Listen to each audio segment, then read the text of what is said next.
नमस्कार भक्तों, आपका एक बार फिर से स्वागत है हमारे चैनल भक्ति की शक्ति में।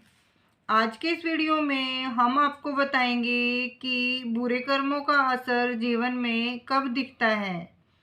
क्या आपने कभी विचार किया है कि आखिर में बुरे कर्मों का असर इंसान को अपने पूरे जीवन काल में देखने को मिलता है या फिर नहीं? आखिर यह बात कहाँ तक ठीक सही है? तो आइए इस कहानी के माध्यम से पता लगाते हैं। किसी राज्य में एक राजा और रानी राज्य करते थे। राजा अपनी रानी से बहुत प्यार करता था। राजा के राज्य में चारों तरफ खुशहाली थी। प्रजा भी अपने राजा का बहुत सम्मान करती थी। राजा भी अपनी प्रजा की भलाई के लिए काम करता था। किसी तरह की प्रजा में कोई दुख नहीं था। इसी प्रकार राज्य कार्य करते हुए राजा का समय बड़े आनंद से बीत रहा था। कुछ समय बाद रानी ने एक कन्या को जन्म दिया, लेकिन दुर्भाग्य से बेटी को जन्म देकर वह महारानी स्वर्ग सिधार गई। राजा को इस बात से बड़ा सदमा लगा। राजा के मन में यह बात बैठ गई कि मेरी जो बेटी हुई है, इसी बेटी के कारण मेरी प्राणप्रिय रानी की मौत हुई है, क्योंकि राजा रानी से बहुत प्रेम करता था। रानी का गम राजा से बर्दाश्त नहीं हुआ। इसी गम के चलते राजा की हालत बिल्कुल पागलों जैसी हो गई थी। उसने यह बात अपने दिलो दिमाग में बैठा ली थी कि मेरी बेटी के कारण ही मेरी पत्नी की मृत्यु हुई है। अब तो वह अपनी बेटी को बिल्कुल भी प्यार नहीं करता था, ना ही उसकी तरफ देखता था। मन ही मन वह उसे नफरत करने लगा। वह हमेशा कहता था कि मेरे घर में यह बेटी नहीं, यह कुलच्छणी हुई है। यह अपनी माँ को खा गई। इसी के कारण मेरी रानी की मौत हुई है। राजा को सबने समझाया कि देखो, जो होना था वह हो गया। अब क्यों बेटी से नफरत करते हो? परंतु राजा के समझ में कुछ नहीं आ रहा था। रानी बड़ी ही धार्मिक प्रवृत्ति की थी। वह भगवान की बहुत पूजा पाठ करती थी। उधर राजा ने अपनी बेटी को ही रानी की मौत का जिम्मेदार मान लिया था और वह अपनी बेटी से मन ही मन बहुत नफरत करने लगा था। धीरे धीरे राजा सदमे में पहुंच गया। अब तो उसका राजकाज में भी मन नहीं लगता था और ना ही वह प्रजा की भलाई के बारे में सोचता था। राजा की ऐसी हालत देखकर राजा के सभी मंत्री, दरबारी और रिश्तेदारों को चिंता होने लगी कि अगर राजा इस तरह रहेगा तो राज्य की प्रजा बहुत दुख भोगेगी। इस इतने बड़े राज्य का क्या होगा? राजा की ऐसी हालत के बारे में जब पता चलेगा तो पड़ोसी देश के राजा बुरी मंशा से हमारे राज्य पर आक्रमण कर देंगे और हमारा राज्य बिल्कुल नष्ट भ्रष्ट हो जाएगा और इस राज्य की तरक्की रुक जाएगी। सबने मिलकर राजा को खूब समझाया, लेकिन राजा के मन से रानी की यादें नहीं निकल रही थी। राजा की अबोध बच्ची हमेशा रोती रहती थी, लेकिन राजा उसे नजर भर भी नहीं देखता था। दासियां ही उस राजकुमारी का लालन पालन करती थी। राजा तो उसे कुलच्छणी कहता था और इसलिए मंत्रियों ने उस बच्चे का नाम दुर्भाग्यवती रख दिया और राजा को सलाह दी कि अगर ऐसा ही चलता रहा तो कैसे चलेगा। इसलिए उन्होंने राजा से दूसरा विवाह करने का प्रस्ताव रखा, जो राजा को सही लगा, क्योंकि रानी का गम भुलाने के लिए यह जरूरी था और उस बच्ची के लिए भी एक माँ की जरूरत थी। दासियां कब तक उसका पालन पोषण करती रहती। इस प्रकार राजा ने अपना दूसरा विवाह रचा लिया।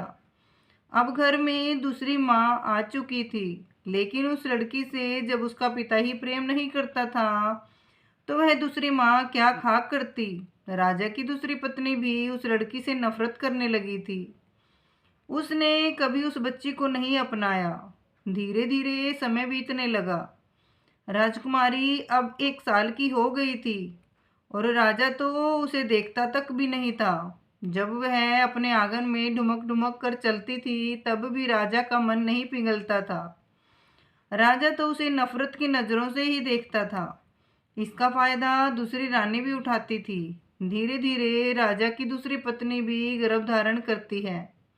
समय के साथ उसने भी एक कन्या को जन्म दिया। अपनी बेटी और अपनी स्त्री का सकुशल देखकर राजा बहुत खुश हुआ। राजा अपनी कन्या को अच्छे लक्षणों वाली समझ रहा था। अब तो राजा ने प्रजा में मिठाइयाँ बंटवाई और अच्छे से उस दूसरी राजकुमारी का नामकरण संस्कार करवाया। राजा ने उसका नाम सौभाग्यवती रखा। इस तरह सौभाग्यवती और दुर्भाग्यवती से भी नहीं देखते थे। समय अपनी गति से चलता रहा। धीरे धीरे राजकुमारी सौभाग्यवती को शिक्षा दिलाई गई। राजकुमारी की तरह उसके हर काम कराए गए, लेकिन दुर्भाग्यवती के लिए कोई प्रबंध नहीं किया गया। धीरे धीरे जब दोनों कन्याएं बड़ी हुई तो देखने में दोनों बराबर की लगती थी।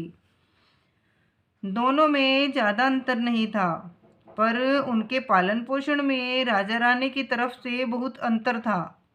सौभाग्यवती के जो कपड़े होते थे, अगर वे पुराने हो जाते तो उन्हीं कपड़ों को उतारकर दुर्भाग्यवती को दे दिया करते थे।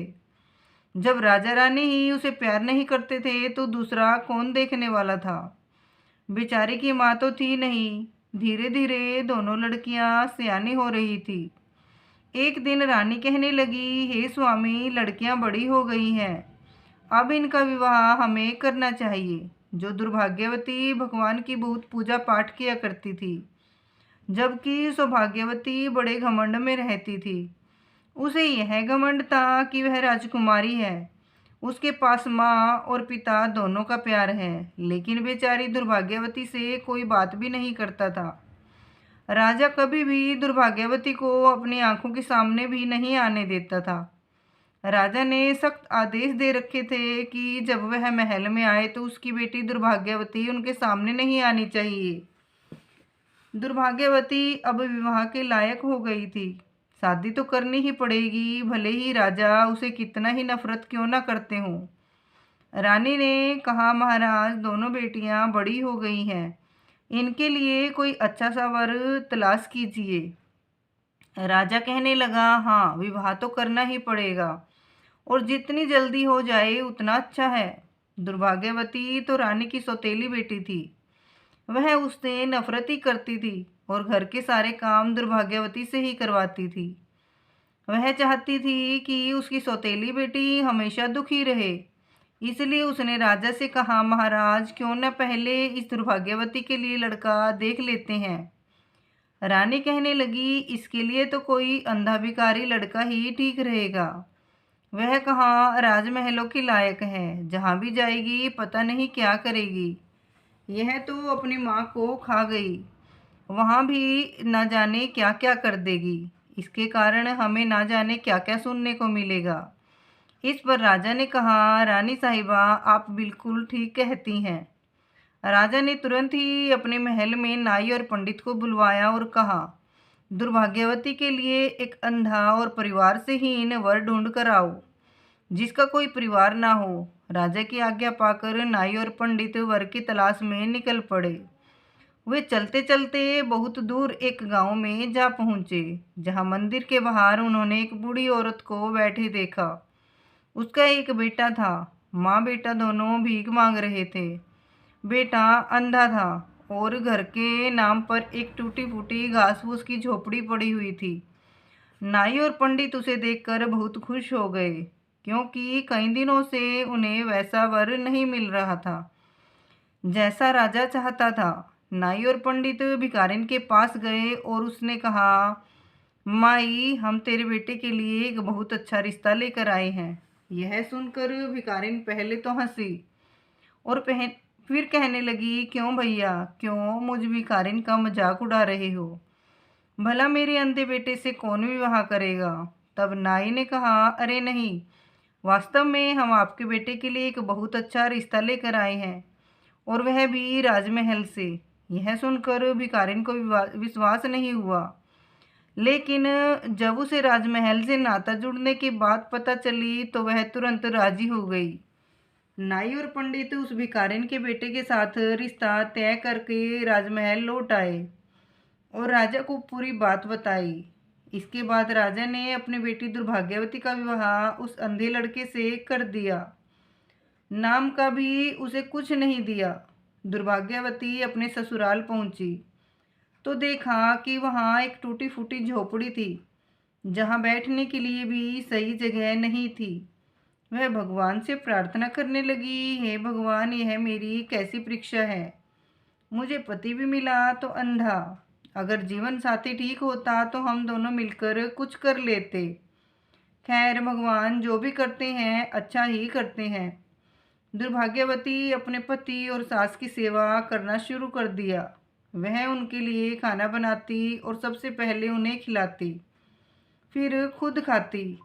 उसने अपने जीवन को भगवान की इच्छा मानकर स्वीकार कर लिया और ससुराल में बड़े प्रेम से रहने लगी।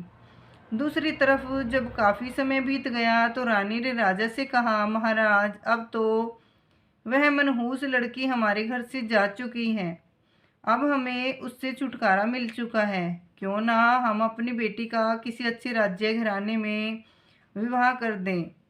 अब बिना देरी किए राजा ने नाई और पंडित को बुलाकर कहा, हमारी इस बेटी के लिए एक अच्छे राजा घराने में रिश्ता तय करके आओ, जिसका राज्य बहुत बड़ा हो। राजा के बताए अनुसार नाई और ब्राह्मण एक चक्रवर्ती राजा के यहाँ पहुँचे। क्योंकि राजकुमारी सौभाग्यवती देखने में बहुत सुंदर थी, इसलिए उन्होंने राजकुमार भी सुंदर ही तलाश किया। राजा का इकलौता बेटा था और वह एक चक्रवर्ती सम्राट बनने वाला था। नाई और पुरोहित के बिना देर किए उस चक्रवर्ती राजा के बेटे के साथ सौभाग्यवती का रिश्ता तय कर दिया और सारी बात आकर राजा को सुना दी। राजा ने सौभाग्यवती का विवाह बड़ी धूमधाम से कर दिया। हजारों हाथी घोड़े रथ दहेज दान में दिया और बड़े ही धूमधाम से अपनी बेटी की विदाई की। उधर वह बेटी, जिसे राजा कुलच्छनी कहता था, वह बेचारी जैसे तैसे दिन काट रही थी। सौभाग्यवती एक राजा के घर में ब्याह कर गई, इसलिए वह रानी बनकर आनंद से अपना जीवन यापन करने लगी। उसे शुरू से ही अपने माँ बाप का प्यार मिला था और यहाँ भी उसे अच्छा पति और राजमहल के सारे सुख मिल गए थे। उधर दुर्भाग्यवती अपनी सासू माँ से बोली, माँ जी, आप रोज रोज भीख मांग कर लाती हो। आपका भीख मांगना मुझे अच्छा नहीं लगता। इससे तो अच्छा है कि हम कोई काम कर लें और कमा कर खाएं। तब उसकी सास कहती है, बहू, वैसे तो तेरे माँ बाप और लोग तुझे कुलच्छनी कहते हैं, लेकिन हमारे घर की तू लक्ष्मी है। तू जो बात कहेगी वह मैं मान लूँगी। भिखारिन की बहू कहने लगी, माँ जी, इन पैसों में से कुछ पैसे आप मुझे दे दो। मैं इन पैसों से कुछ तरबूज खरीद कर लाऊंगी, क्योंकि गर्मी का मौसम है और इस मौसम में तरबूज खूब बिकते हैं। मैं उन्हें बेचूंगी। कोई एक दो तरस खाकर कुछ दे भी देता है। मुझे यह देखा नहीं जाता कि लोग आपका अपमान करें, इसलिए आज से आप घर पर रहो और मैं तरबूज बेचने जाऊंगी। सास ने कहा, नहीं नहीं बहू, तू भला कहाँ जाएगी। बहू ने कहा, माँ जी, आप चिंता मत करिए, मैं यह सब कर लूँगी। सास बोली, ठीक है। उसकी सास और पति भीख में जो पैसे इकट्ठे किए थे, वह पैसे अपनी बहू के हाथ में रख देते हैं। बहू बाजार गई और एक टोकरी ली और उसमें कुछ तरबूज खरीद कर रख लिए। जंगल के रास्ते पर एक मंदिर था।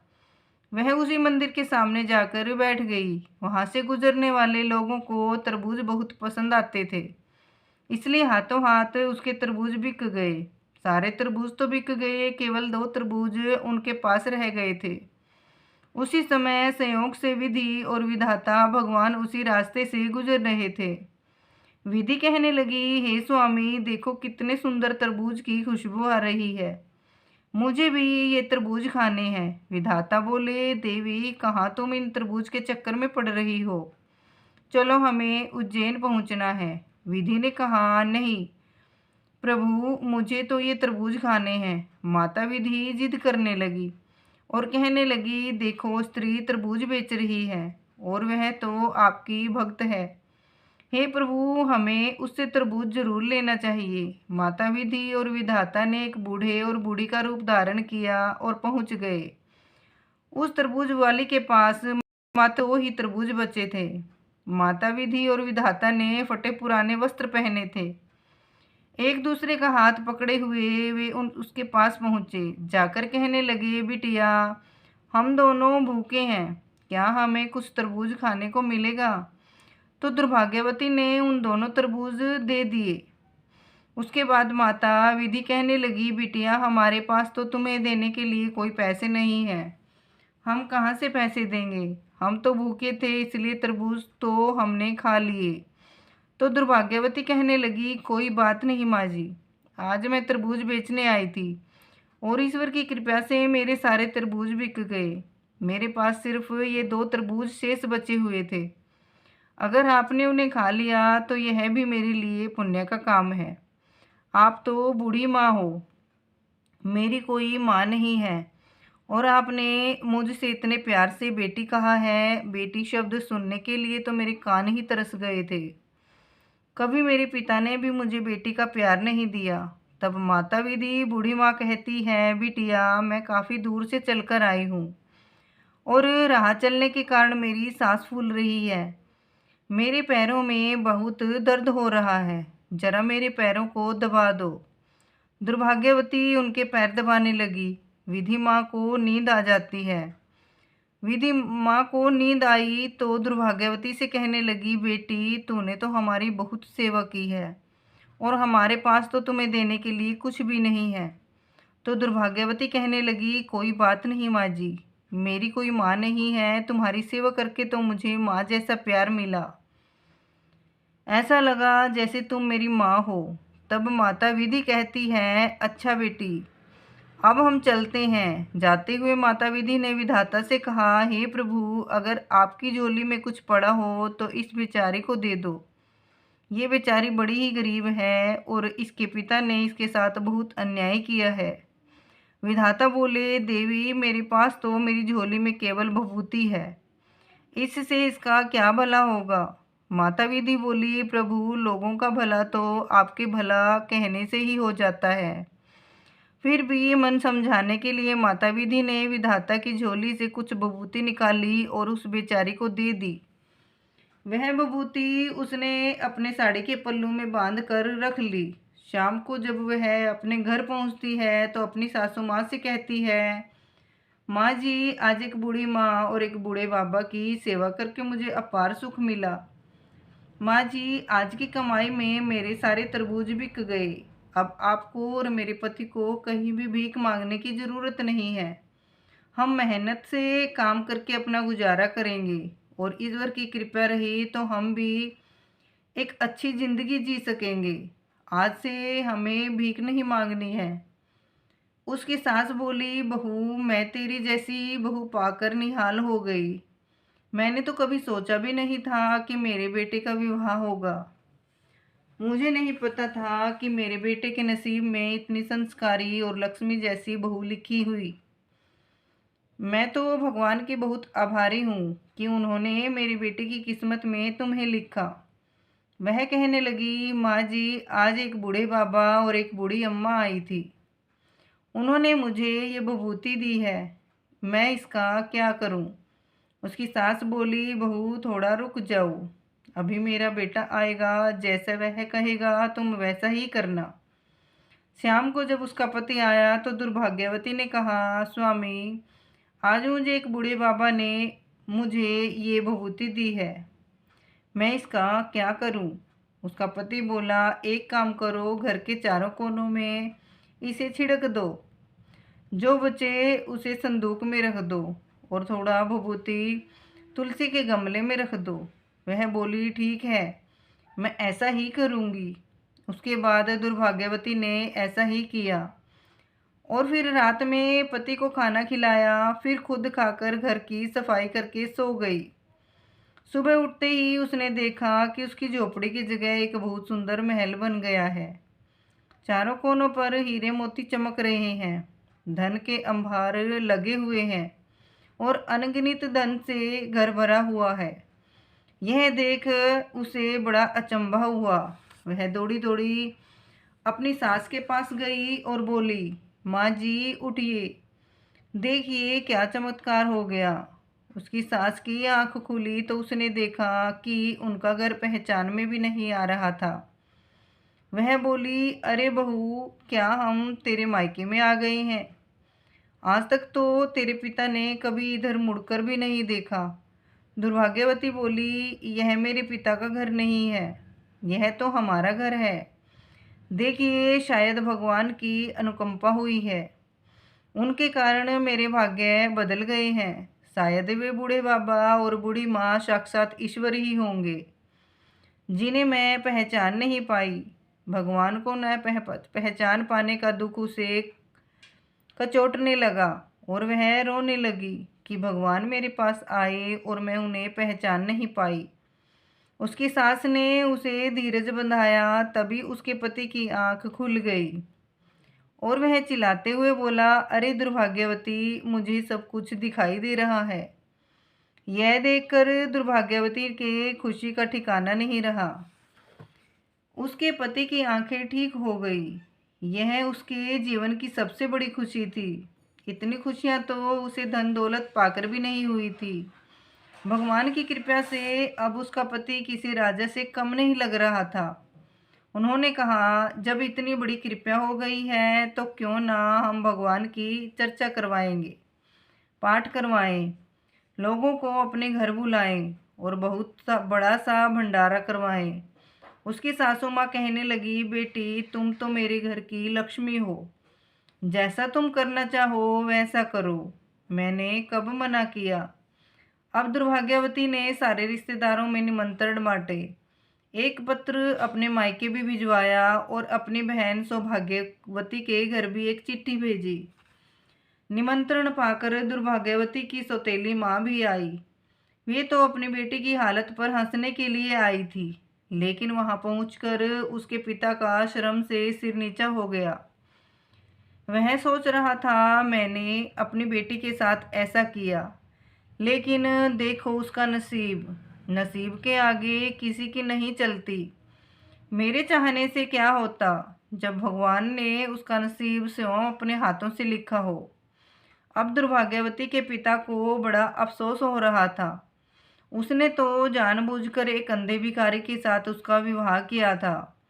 इसी पाप के कारण उसका पिता और सौतेली माँ दोनों कोढ़ी हो गए थे। बहुत उपचार करने के बाद भी वे ठीक नहीं हुए थे। उनका राज्य नष्ट होता जा रहा था और प्रजा में राजा के प्रति रोष पैदा हो गया था, क्योंकि जब राजा ही राज करने वाला मजबूत ना हो तो राज्य गरीब ही हो जाएगा। उसके राज्य में घुसपैठ होने लगी थी। उसका पिता एक नाम मात्र का राजा रह गया था। जब उसकी बहन सौभाग्यवती आई तो वह पहले से ही बहुत घमंडी थी और दुर्भाग्यवती को देखकर उसकी आंखें फटी की फटी रह गई। वह सोचने लगी, मैं एक चक्रवर्ती सम्राट की पत्नी हूँ, मेरे पति इतने बड़े राज्य का मालिक है, लेकिन यह महल और इसके सुख साधन तो मुझसे भी कहीं ज़्यादा अधिक हैं। अपनी बहन का वैभव देखकर वह बहुत बेचैन होने लगी और कहने लगी, और सौभाग्यवती के मन में फिर से लालच आ गया। सौभाग्यवती ने जब अपनी बहन से पूछा कि उसके समृद्ध होने का क्या कारण है, तो बोली, दुर्भाग्यवती सारी बातें उसे बता दी कि उसने एक बूढ़े बाबा और बूढ़ी माँ को तरबूज खिलाए थे।